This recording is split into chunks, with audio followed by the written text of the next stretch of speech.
Yo, what's up everybody? How you doing? Today we're going to talk about the 7 principles that you need to know in life in order to obtain freedom. Now, freedom can be whatever you choose it to be, however you measure freedom. You may measure freedom based on how much money, not that you earn, but how much money you get to keep, how much return on your investments are coming in without you having to work. You may determine freedom as having a successful career and then retiring and living that retiree's life. It may be the building of an amazing family and having that wife, that husband, and y'all have the kids or no kids, but you build a life that you just live great in. It may be building the Herculean, suave, sleek body. It may be traveling the world at however you choose to travel, at whatever level. Whatever freedom is to you is what freedom is to you. But I'm going to teach you these 7 principles that will help you to acquire these things in life. And if you just get to know them, they will be whatever it is that they need to be. But before we go too far, a word from our sponsors. I'd like to take a moment to thank all our sponsors. For everyone on Patreon who supports this channel through your monthly donations, you are greatly appreciated. And I look forward to providing you free content as well as exclusive live video chats. You will also be able to receive discounts on products from Uncle Ren's Popcorn as well as coaching from Coach Ren's. This video is also sponsored by Uncle Ren's Popcorn, where you can get 25 flavors of delicious gourmet popcorn, from salt and vinegar to strawberry cheesecake, from caramel and cheddar to bacon jalapeno, and many others like cookies and cream. I greatly appreciate everyone who supports us at Uncle Ren's Popcorn. This channel is also supported by Coach Ren's, where you can not only get all your life coaching, your relationship coaching, but also get your business coaching from Coach Ren's, as we teach you how to move your hobbies into a business, not a job for yourself, but a business. We also teach you life principles of leadership and meditation. So go to CoachRenz.com and support the sponsors of this channel. Now, I want you to understand something. Most of these type videos, these type programs, it is the person standing on the stage or shooting the video, the infomercial, who is trying to get you to buy into a product or a program, but they know that only about 2% or less of the people listening will actually put the principles in practice. So they don't give you all the information that you need in order to move forward, because they know that most of you are just not going to do it. And they want to get you on the comeback. And many of you will do that. You're looking for this teacher. Oh, I want the next teacher. Oh, when's the next class? Oh, when's the next program? Because you're always looking for the next before you ever live the first. And I'm telling you right now, before you go anywhere else, before you do anything else, learn to live these principles and you will see freedom come your way. You'll see success. And whatever you determine success is, come your way. Now, I want to say this before we get started. I don't know how many videos this is going to take. These 7 principles can easily be defined quickly, and I will give you a brief title of each one of them. But it may take 2 videos. It may take 3. I'm not sure, because I'm not going to hold you for like 3 hours on this video. But we're going to go through at least as many as we can within a reasonable amount of time. But before we go there, I might as well at this point tell you the 7 principles, and then we'll go over each one of them in greater detail. So if you listen to this to the very end, and then you move on to the second one, please, in the comments of this one, in the comments of the second one, if there is one, please let me know that you made it to the end. But also let me know that you're going to live it. You're going to be it. You must be it, live it. So first, let's go through the 7. These 7 principles, you may have heard them before. Depending upon what books you read, you may have heard 1, 2, 3, 4, or maybe all of them. But depending upon what books you read, what wisdom you follow, you may have heard them. Now, these are prevalent in every wisdom, every culture throughout time and space. But those 7 are simply put as this. And we will break down multiple sub-paragraphs and sub-chapters and sub-ideas into each one. The first one being definiteness of purpose. The second one being mastery over your emotions. The third one being learning from adversity. The fourth, caution of plan. The fifth, harmonizing with natural law. The sixth, control your environmental influences. And the seventh one, which is one of the most vital, is time to make into hypnotic rhythm. Time to make it into hypnotic rhythm. So we're going to cover each one of these. But like I said, as we get started, understand this. Many people go to some type of religious program every week or believe in a religious program consistently. The issue, of course, is the fact that the wisdom gives you a way to be successful in your relationships. It gives you a way to be successful in your diet. It gives you a way to be successful monetarily. But for some reason, the overwhelming majority of people who go to a church, mosque, synagogue, temple, what have you, who listen to things online, seem to never achieve what it is that they are setting out to achieve. They always seem to come up short. They always seem to fail. But there's always that 3-4 people in the group. Depending upon how large the organization is that you visit, it may be 10, 20, 30. But there's always this minority of people who seem to always be successful, who seem to be able to reap down the benefits of the wisdom that you're partaking of. I find this to be interesting, but I already know the solution. The solution is that we don't live what it is that we are preaching. And we're going to go over some of that in detail. There's a reason why the majority of people will never become a billionaire. There's a reason why the majority of people will never become a millionaire. There is a reason why the majority of people will never become a 6-figure earner, a 100,000-aire. And mind you, making 6 figures is one of the easiest things to do in life. I have done it multiple times. I know what I need to do in order to do it. I know the mindset. I know the energy. I know the connection of my heart and my mind. I know the things that I can do. There are so many opportunities, whether college or no college, that are out there where you can make 6 figures. I know people who are HVAC, heating and air. They make 6 figures. I know truck drivers who make 6 figures.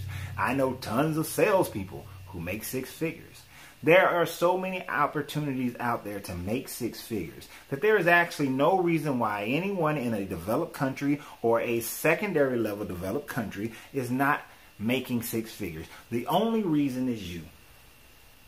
The only reason is billionaires follow a set of principles and habits that they maintain throughout every aspect of their life. Millionaires maintain a certain levels of principles and habits that they maintain throughout their entire life. Most people who make 6 figures have a certain level of habits and planning that they maintain throughout their entire life. And that's why they are there. Now, the ones who make the 100,000, they have the habits and the mindset of the 100,000-aire. While the millionaires have the millionaire mindset and the billionaires the billionaire mindset. We find the same thing in relationships of marriage. Those who have great, amazing marriages, they know what it takes. They know the mentality. They know the energetic projections that they must have in order to have those relationships.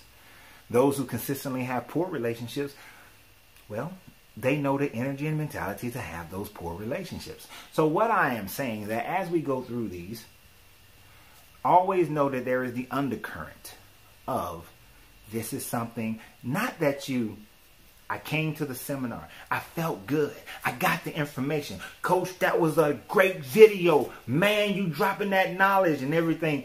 And then you go away and you're waiting like, oh, when are you going to get another video? When's the next one? Because I got it on Monday. By Wednesday, is waning off. By Friday, I need a new fix. No. You see, this is life. This is breath. This is air. This is water. This is how you live. It can't be a moment-to-moment thing. It can't be how you are, all week. You're doing whatever. You're living life. You're going to work. You cleaning the house. You hanging out with friends. You watching TV. You doing whatever you want to do that is life today. And then here comes Saturday or Sunday or Friday, whatever, depending upon your religion. Here comes those days, and then all of a sudden, you got to go to church. You got to go to temple. You know, you got to go to mosque. You got to go do those things. All of a sudden, for this 2-3 hours, you're in the spirit. These 2-3 hours, you're in that mode of following the wisdom that gets you to having the desired things of life. To having nirvana, having heaven, having samadhi right now for 2-3 hours. And then you go away and you spend the rest of your day getting ready for the next day. And then you go to work and you do the same cycle over and over again. And then you claim the title of whatever it is that you are supposed to be following. But yet, it is the minor part of your life and not the major part of your life. I say it's not the major part of your life because you are missing the first element. The first element is definiteness of purpose. You have to have a definiteness of purpose. This is not to say, what is my purpose in life? I'm praying, I'm meditating on gaining my purpose in life. This is merely determining what is it that you demand from life. Do you demand a wonderful, amazing, romantic, caring, loving, attentive, consistent relationship, patience in this relationship? Do you demand that kind of relationship? Do you demand to have the 5-bedroom house or the 10-bedroom house, the estate or the beach house? Do you demand to have the 6-figure income, the 7-figure income, or the 8, 9, 10, 11, 12-figure income? Do you demand these things? Do you demand to travel the world? Do you demand to have a passport that's constantly being stamped over and over and over again because you're a world traveler? Do you demand to have a family that is unified and the children and the aunts and the cousins and uncles are all unified? Yes, having vacations together and dinners together and always keeping connection. Do you demand that? Do you have a definiteness of that? Is that your driving purpose? We all have talents. Do not confuse it with that. We all have talents, and we should utilize our talents not just for ourselves, but to better the world, to better every situation around us. I'm talking to you based on one of my talents. We should all use our talents. But what I'm talking about is having a definiteness of purpose of the direction that you want to go. Not to end up in a place, but to get to the next stopping point, to which when you get there, you look down and you go to the next one. You know, there was one time when I was 14 years old and I went with a friend to South Carolina. And when we got to, I think it was like King something, South Carolina. It's near the beach. Not Kings Bay, Georgia, but King something. And we were getting directions to someone's house. And a gentleman, we pulled over to this gas station, and the gentleman said, well, what you do is you're going to go down, and when you get to the stop sign, you're going to make a right. And when you make that right, you're going to go 2 C's. And then you'll see a red mailbox, and that's the driveway right there. Now, at 14, I knew a lot about maps. I knew about directions. My grandfather had taught me a valuable lesson concerning those things. But I had never heard of C's. I didn't know what a C was. Now, the gentleman that I was with, he automatically knew what he was talking about. That was his hometown. He knew what the man was speaking of. So as we started driving, and we made the right at the stop sign, I asked him, I said, okay, now we have to go 2 C's. How far is a C? He said, look down there. How far can you see? I said, well, I can see down to where that tree right there kind of sticks out towards the end. And it looks like it may curve or something like that. He said, well, that's 1 C. And when we get there, we'll look down and we'll have another C. And wherever that is, just past that will be where we need to go. So we had to go 2 C's. So your definiteness of purpose is your first C. Have a first C. That first point. My goal. Reopen Uncle Ren's Popcorn as a brick and mortar store. First C. Second C. Compound that into multiple stores. Current C. To marry this wonderful woman who is bringing me so much love and delight in my life. First C. Second C. to do the work necessary to make that relationship into a lifelong fantasy relationship. Second C. And there's always a third and a fourth and a fifth C. There's constant growing, constant growth. Next C. First C. Get my body down to 225 pounds and decent muscle build. First C. Second C. To cut it up like I was when I used to bodybuild, to get it cut. You know. Third C. Regain my agility and my flexibility. And continue to maintain and continue to grow. First C. Second C. Third C. Definiteness of purpose is having that first C. Many people don't have a first C. Many people have the first C that they say is the basic thing that everyone says. Oh, I want to buy a house. Oh, I want to get married. Oh, I want to, get in shape. Oh, I want to get a good job. Oh, I want to build a company and work for myself. Oh, I want to open up a women's center. Oh, I want to open up a youth center. We have these basic C's that sounds good. Sounds good. But having definiteness of purpose is having that in detail. What does it look like? What does it sound like? What does it feel like? How will you be when that happens? What is the condition of it when that happens? You have to live it as if it is already present in order to have that. Now, there is some wisdom in many traditions that say the exact same thing or have the same concept that says that you, in order to have something in your life, you have to already live and feel it as if it already exists. This is not the fake it till you make it. This is not, I'm going to speak it into existence. Although there is power in the vibration of words, your thoughts can be of one thing, whereas your words are something different. Your emotions can be of one thing, whereas your words are something different. Or even your thoughts are something different. The two, they will counteract each other, and you receive, most of the time, the negative. You see, as everything exists on a pole. The positive end and the negative end of everything.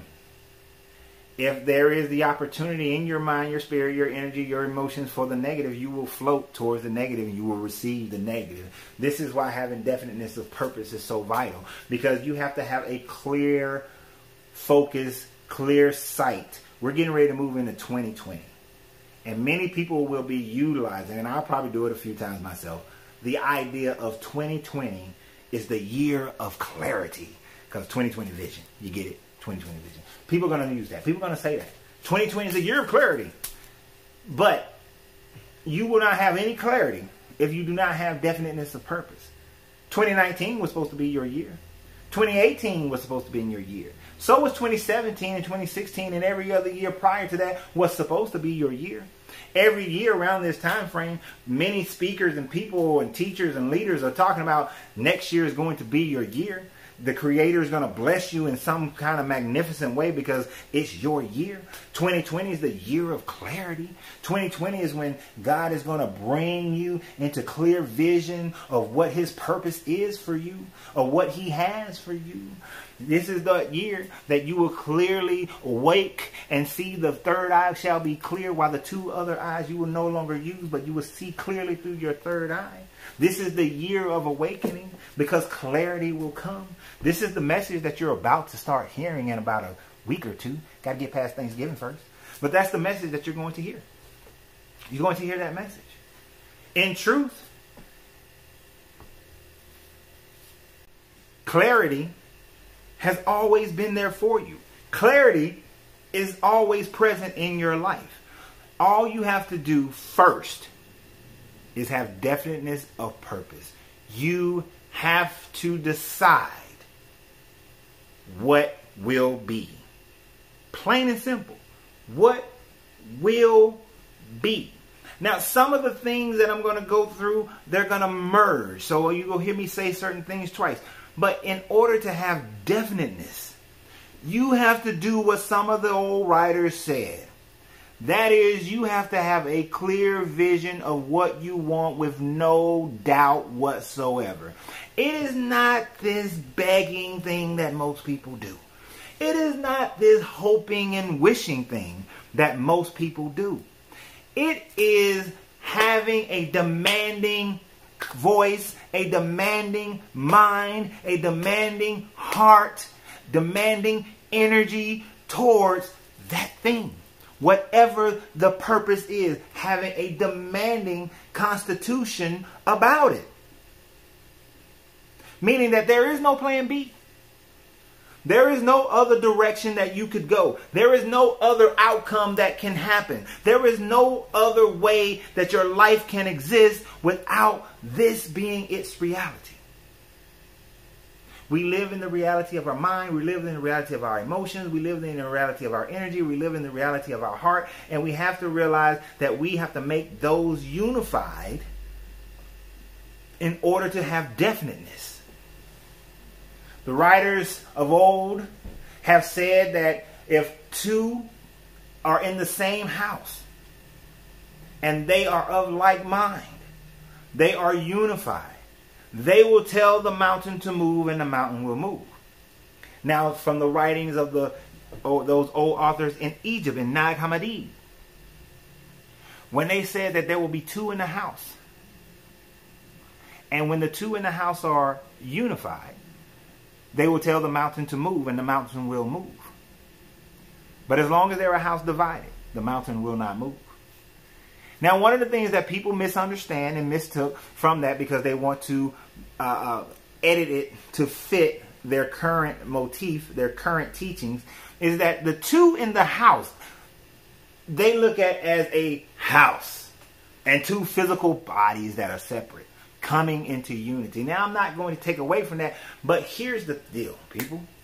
In order to have definiteness of purpose, the house, and I want you to hear me clearly, the house is you.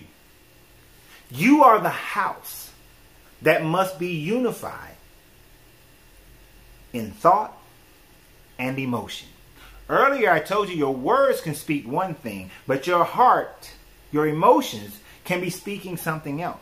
Your mind can be thinking something else. When you say things like, in the presence of other people, when you say things like, yes, I'm going, God is going to bless me, or I'm going to get this house. That house is mine.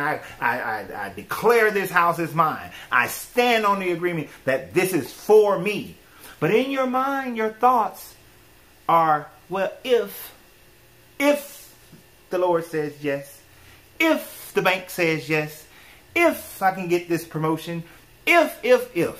And as my grandfather used to say, if was a fifth, we'd all be drunk. If. And at the same time, you may be saying those things. That my husband, my wife, I'm going to 2020, I'll see them clearly. And I'm going to have my husband, my wife in my life. I'm going to lose that weight in 2020. I'm going to see clearly the new me, the new body, the new me that I'm supposed to have in 2020. I'm going to see it clearly. You say that, but in your heart, your emotions are saying, no, I got to protect the barrier around my heart, and I'm afraid to let anybody in close to me. No, I know I've tried the keto diet. I tried the Atkins diet. I tried the Sun Beach diet, dating myself. I tried all these different diets, and they seem to work for a while, but then they go away. So I know when I go become vegan in 2020, I'm going to do it. I'm going to lose the weight, but I know it's going to come back. Emotionally, I feel the doubt. I feel the fear, the anxiety inside me. Even though anxiety and excitement creates the same body response, the same chemical response, we see them, our perspective is that it's anxiety and not excitement. And so since it's anxiety, we have that doubt. So even though we spoke those words out of our mouth, it doesn't happen. You go through 2020.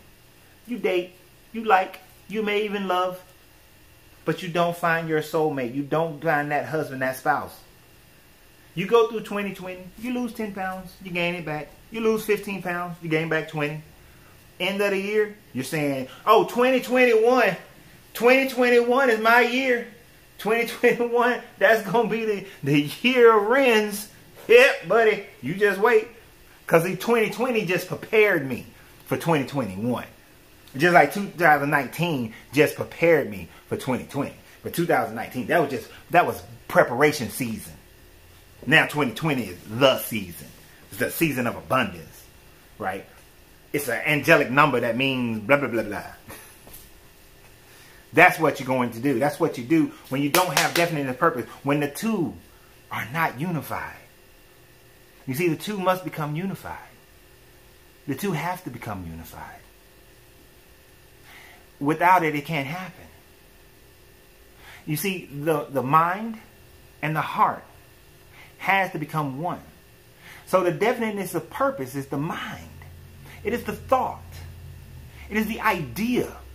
You see, everything that is in creation starts with male and female energy. That the law of gender says that female and male energy are needed in order to create anything. And the mind is the male energy. It's the instruction. It's the third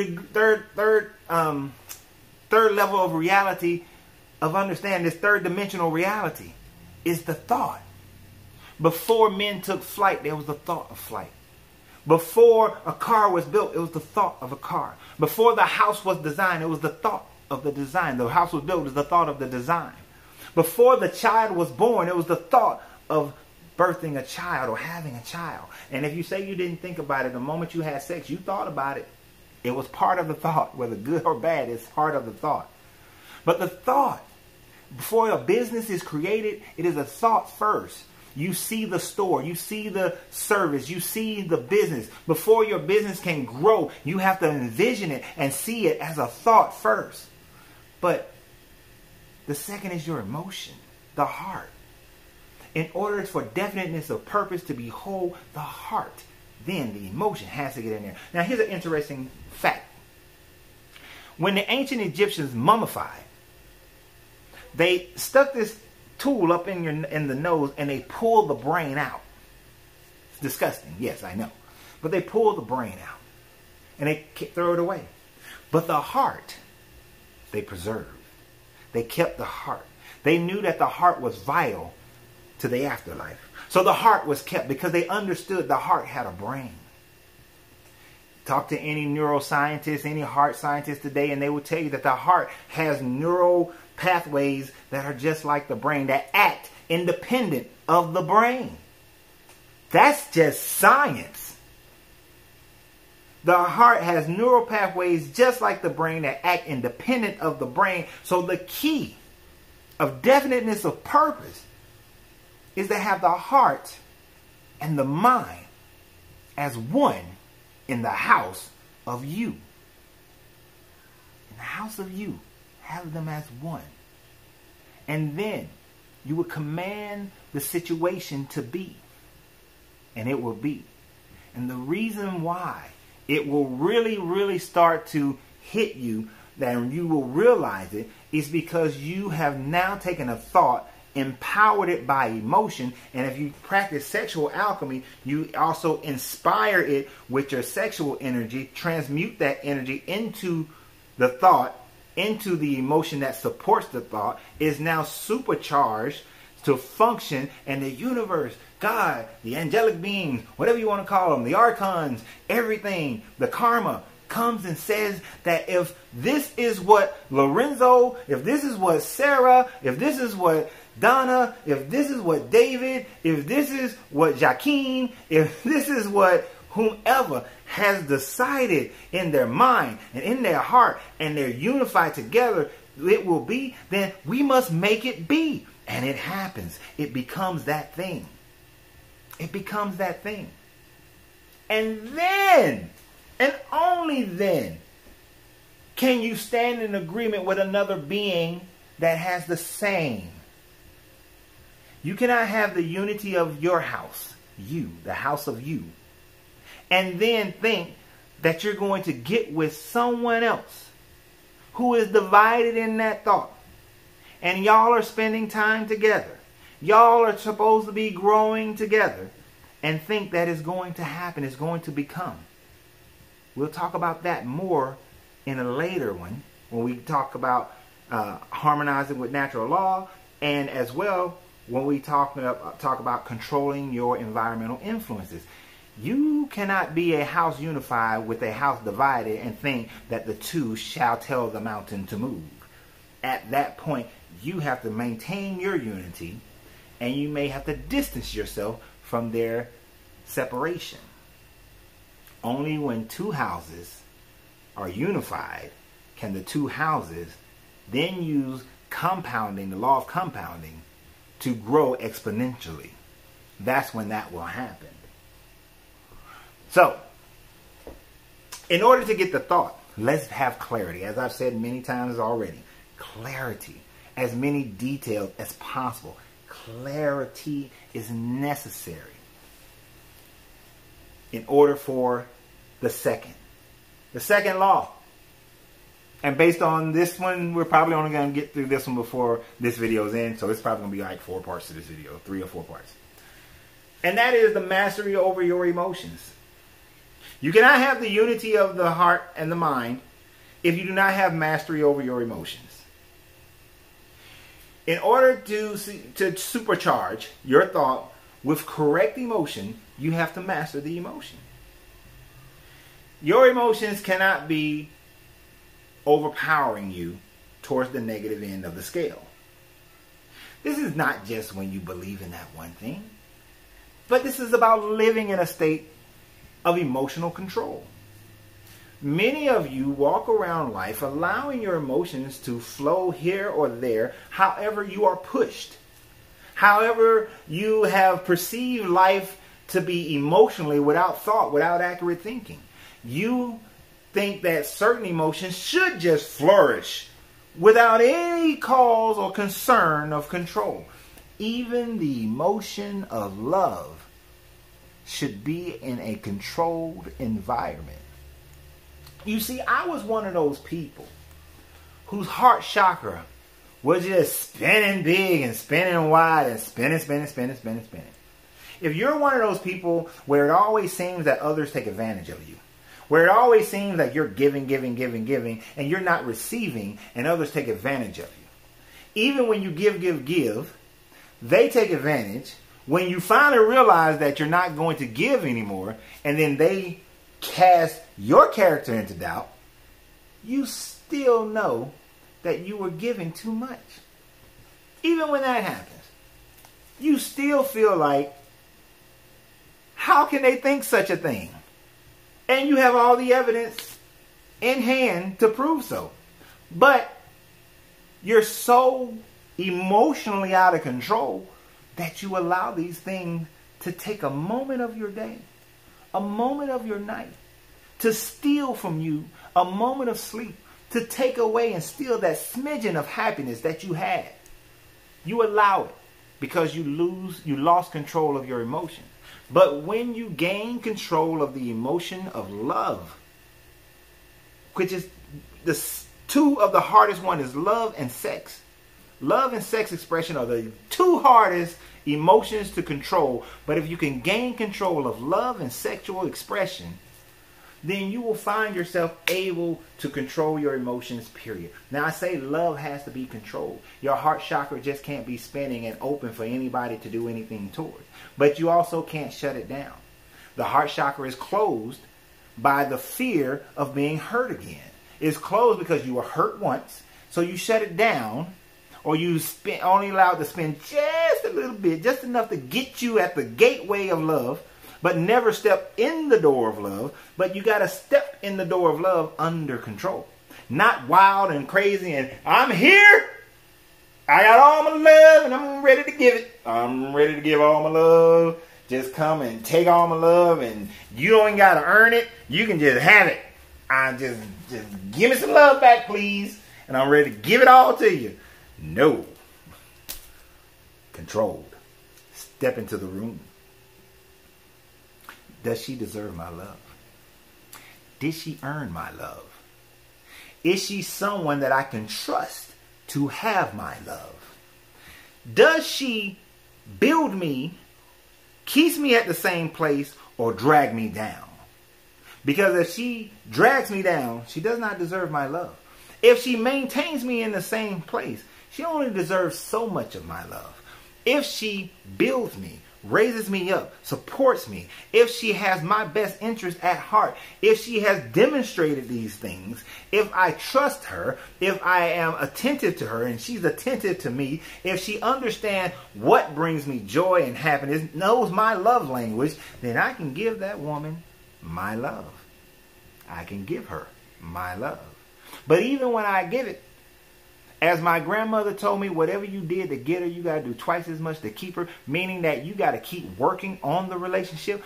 Well, does she keep working on it? You got to keep working on this thing in order to maintain this thing and keep this thing and have this thing. Because if you don't, this thing ain't going to be there. Does she do that? If she does, then I will give it. If she does not, I must dial it back. You have to gain control over your love. Even when we're talking about your kids, you've seen children who you give so much to, give so much to, give so much to, they have no appreciation. They go out into life expecting life to give to them as well as in the same way that you gave to them, and they wind up failing in life because you raised them to expect everything to just be given to them without them having to earn it. You wouldn't do that. You know the world doesn't work that way, but you do that to your children because your love expression is out of control. Even love must be. You can love, I love to go skydiving. The love of that can push you away from you being focused on your definiteness of purpose. I love to watch this television show. It is my favorite show of all time. But your love of this show stops you and blocks you from being able to fully function in the actions of your definiteness of purpose. Whatever it is that you love, it must be under a controlled environment. Otherwise, your love will distract you from being able to accomplish whatever your definiteness of purpose is. Even when that definiteness of purpose is having the wonderful, amazing relationship. It takes more than love to have the wonderful, amazing relationship. It takes patience. It takes dating. It takes finances. It takes a home. It takes adventure. It takes fun. It takes security. It takes so many other things that are beyond love, that are different than love, in order for you to have it. And notice the other emotion, that if you gain control of your love emotion and this emotion, then you'll be able to control all your emotional, sexual expression. So many people lose control because of sexual expression. Now, I'm not saying if somebody cheated on you, you should not be angry. Of course you should be angry. You should be hurt. But what you shouldn't do is allow that to take you to the point where, as we have seen, people murder other people because of not being able to control their sexual expression and your own. People will ruin an amazing relationship because they cannot control their sexual expression.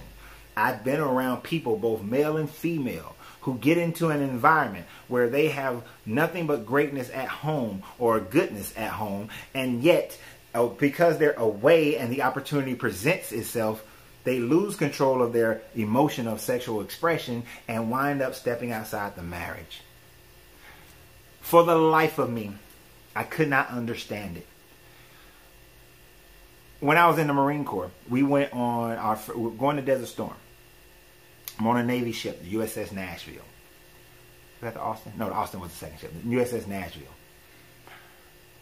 And we pulled into some ports. And in one particular port that we pulled into, one of the guys that I was hanging around with, we were out at a pub having some good lunch. And while we were out, we saw these two women. And they came over and started flirting. Me and some other guys, we left, while two of the guys stayed. Well, later that night, we get back, and one of the guys, is showing off the scratches on his back from the lady that he had met. She was on holiday. She was having a holiday thrill. He's showing the scratches. He's letting people take pictures. Now, the thing I didn't understand is that this man's wife at home never denied him sex, never made it boring, went out of her way to make sure that it was exciting, did everything that he desired for her to do, but yet we get away and here he is doing this. Now, it is not that his wife was denying him. She wasn't present.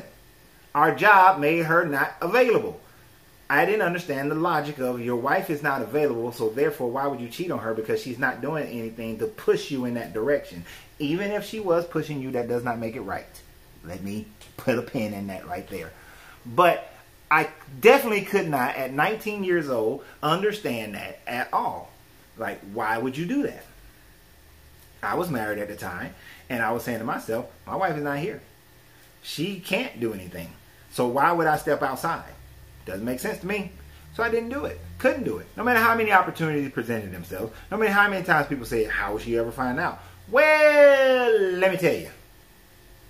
We get back, and within 2 months, those pictures resurfaced. And all of a sudden, because he had a very good-looking wife, and there were many guys in the unit who would love to be with her. So, of course, the pictures resurfaced, and she found out. And all hell broke out. And even though they stayed together, their relationship was seriously damaged. Why? Because he could not control his sexual expression. He cannot control his love of having the boys pat him on the back. So therefore, he damaged a great relationship for a moment with this British woman. A moment. One moment. It wasn't worth it. Not controlling your sexual expression, allowing sex to distract you from being able to accomplish all your tasks. And I must admit, I've suffered from that. It was a distraction. There were periods of time when denial was the course of the day for sexual expression in my house. And, of course, throughout the day, my brain, my mind is contemplating the idea of why should I be romantic? Why should I care for the person? Why should I do this or why should I do that? When the things that I desire is not going to happen, or I'm going to get denied, or it's going to be the wait. So I developed into being at work but not focused on my work because I'm focused on the denials and all that. I'm finding myself looking for other distractions. Well, I'm not going to go home because what's the purpose? I might as well go to the basketball game, and after the game, I'm going to go to the Cafe in the Mezzos, and I'm going to sit there, I'm going to have desserts, and just sit on the street cafe until about 1, 2 in the morning, go for a walk, drive around the city, then I go home when everybody's asleep because it doesn't matter. What am I going home for anyway? Yes, I was of that mindset. That was something that was going on. And anytime you talk about it, oh, everything's great for about a week or two, and then everything goes back. And then everything's great for a week or two, and everything goes back. And so it was like, I didn't like the yo-yo effect. My sexual expression was out of control. I did not transmute that sexual energy into productive energy. I transmuted it into distracted energy. I transmuted it into focusing on everything else other than things that can make it great. I didn't focus on other ways of building a relationship, other ways of figuring out how to bring unity in the relationship. I didn't focus it on how to increase finances. I didn't focus on to building my business. I didn't focus on building my health. I didn't focus on anything of the sort. I focused it completely on the negative, everything that was going wrong, everything that wasn't happening. And because of that, my focus wasn't on how to make things better. You may not see that always so clearly. And at the time frame, I didn't see it as clearly as I see it today. You know, today, if for some reason a time frame goes by where there's no connection, that sexual energy is transmuted into work. That sexual energy is transmuted into, hey, let me approach you differently. Let's do things differently. What am I not exciting you about? And let me transmute that into being what's necessary to excite you. let me transmute into maybe what you need as far as caring and love and patience and thought, you know, and attentiveness and other forms of intimacy. Let me transmute it into those things instead of frustration or anger or feelings of rejection, things of that nature. So it is about gaining control of that sexual energy and transmuting it into what is necessary to continue to develop the relationship, develop my life, develop my business, develop whatever it is that I have said is my definiteness of purpose. Gaining mastery over that emotion. Now, when you gain mastery over both of those emotions by practicing that, I practice that through meditations. Some of my meditation clients, they know about this, that I teach them how to meditate from the sacral chakra up into the heart chakra so that we can change the heart energy. And then from the heart energy into the third eye. And we transmute that energy in order to make it under control for what we want our definiteness of purpose to be, to move into that direction. And here's the thing. There is wisdom when it says you have to pray without ceasing. And I say meditate without ceasing. You have to continuously be in it. To pray or to meditate without ceasing is not saying that you're just every day you're going to pray. But it is being in it all day. People used to not understand when I would say I am constantly in a walking meditation. Meaning that I am in that state, that meditative state that I start my day, I carry it all the way into my sleep. And sometimes it goes into my sleep. And then I carry it through the next day. Constantly in a state of meditation. Constantly in a state of existing and being in unity with my emotions and my thought. Constantly being in a state of having my definiteness of purpose moving forward with me. Moving throughout my day. Not just I had spent 3 hours on a certain day being in state. But no, being in state constantly. This is the difference. The billionaire is not a billionaire only a couple of days out of a week. The billionaire is a billionaire in state every day.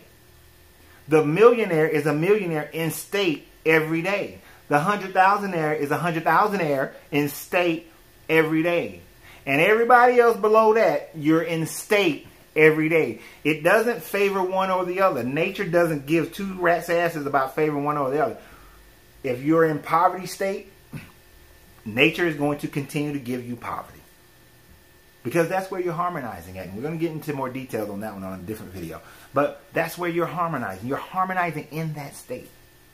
You're harmonizing in the state of whatever you're in right now. You're in a poor marriage, you're harmonizing in a poor marital state. Because your emotions and your thoughts are keeping you there. Your words at that point don't mean a damn thing. Don't mean a thing. Because the true vibration that's going out is the vibration of the mind unified with the heart. And when your heart and your mind are not unified and the words come out, then you are just a jumble of white noise. That's it. You're just a distortion. Just a distortion. So, we're going to end this one right here. Remember, we got to have definiteness of purpose. Clear and concise. Then we must master our emotions. And I've shown you, taught you, show you how to do that. As we move forward in this series of video, because now I realize it's going to be a short series, we will continue with learning from adversity, caution of plan, harmonizing with natural law, controlling your environmental influences, and time, the patience to make it into hypnotic rhythm. These are the 7 principles to obtain freedom. And as you can tell, there is a lot to unpack. As I said, many instructors will give you just enough to keep you hooked, but never enough to teach you how to live differently. And in all of this, I'm saying, you got to live it. Not just hear it, not just speak it. You must live it. Be in constant state every day. So, we're going to continue with the next video in a couple of days. So y'all have a great day. Remember, you have to free yourself to be yourself. And because your greatness is non-negotiable. And continue to shop with Uncle Ren's Popcorn. As well as, if I can help you personally, coaching with Coach Ren's. Y'all have a great day.